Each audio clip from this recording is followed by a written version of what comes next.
Well, you guys, thank everybody for coming today. This is more of a celebration, if you will.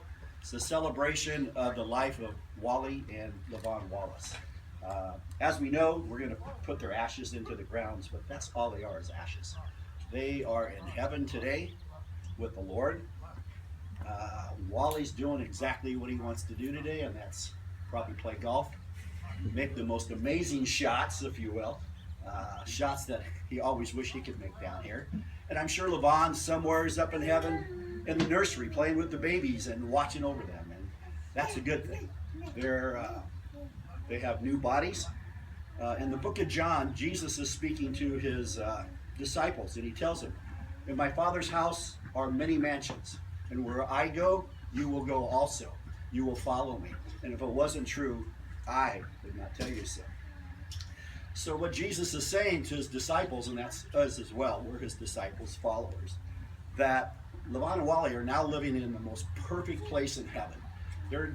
They no longer have, if you will, Wally no longer has his partially paralyzed body from his strokes. He's got a brand new body. We're told that we have new bodies. We don't know what they're like, but we are like him, which is Jesus.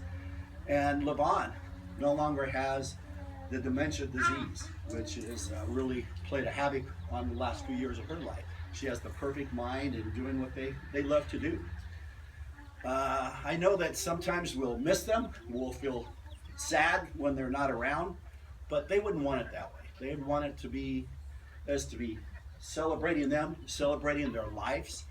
And the way I deal with it is, and hopefully it will help you, is I kind of think back on my favorite story or my funniest story with my parents. And all of us have those with them, whatever it may be. I mean, they were quite the couple. But as we all know, that they moved out into the desert out in Yucca Valley and 29 Palms area many years ago. And they had a piece of property out there and a small house, and they were happy. It seemed like the stress of the hustle and bustle of the city and the world was kind of lifted off their shoulders. But we'd go out there, and you couldn't go out there unless you played a game of horseshoes with Wally. Wally loved playing horseshoes. And they had, as you guys know, they had dogs. They had Digger, big black Doberman, excuse me, and then Shiva, kind of a lighter color Doberman. And they loved Wally and Lavonne. And I'll tell you, if anybody raised their hand or the voice to them, they really were, the dogs would protect them. But they had one little dog that was really kind of funny. He was Pepsi. He was a mutt. But that dog had a fetish with rocks. You could take a rock and you could throw it out in the middle of the desert, and that dog would take off, bring it back to you, and this could be 120 degrees. He could care less. So one day my dad and I were playing horseshoes. And as you all know, Wally had kind of a little boy mentality at times. And so he would look at me and he'd go, "You want to see something funny?" And I'm like, "Well, we're playing sure." And he kept looking over my shoulder towards the house. And he's going, "What is he looking at?" And he's looking for Lavonne. Because Lavonne, she had her eyes on everything. So he goes, "You want to see something funny?" And I said, "Well, sure." And I'm looking at my dad, and he's got this grin like a 10-year-old boy on his face. And he just couldn't wait to do this. So he picks up this rock. It's probably the size of a softball. And he goes, "Watch this." And then he looks again to make sure Lavonne's not looking, because, she would get to be all over him. So she throws this rock, and Pepsi takes off after her. And he just starts laughing. And I'm like, "What are you laughing about?" He goes, "Watch." And Pepsi tries to pick up this rock. And my dad could not stop laughing. It was the funniest thing. And of course, I look over there and I'm starting to laugh, because here's my dad acting like a 10-year-old boy, just laughing like crazy. So all of a sudden we hear Lavonne out the door, or out the window, saying, "What are you guys laughing about out there?" And he just shut up.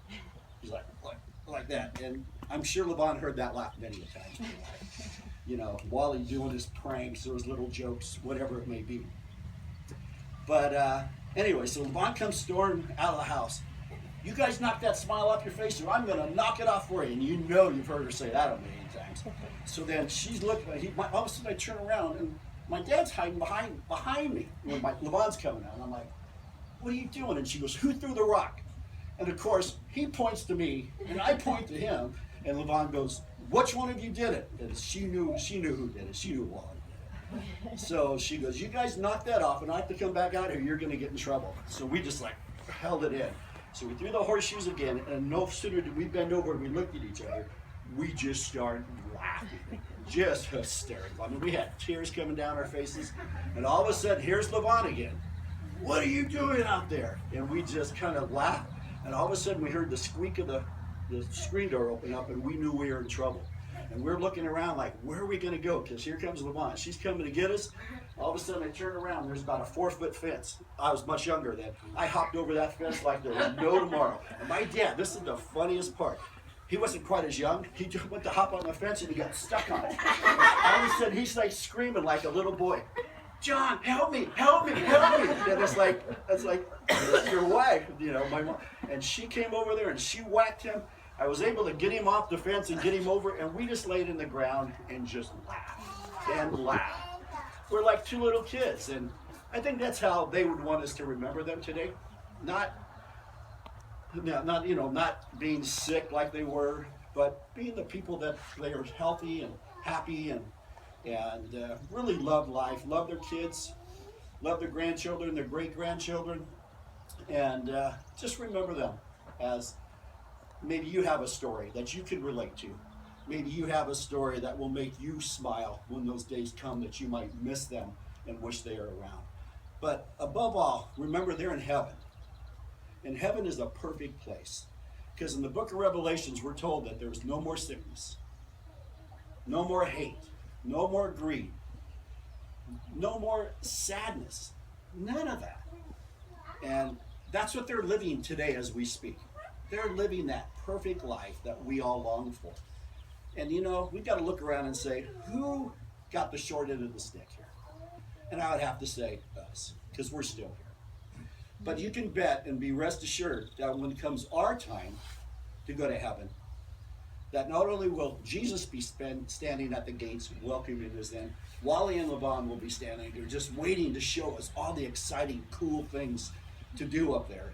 And I'm sure Wally will be playing his jokes and practical jokes, and we'll be able to play golf and go fishing and all of those things with him. And we'll be able to sit around and listen to Grandma's stories. And we were talking about one today. And this one, you kind of have to know Grandma. This is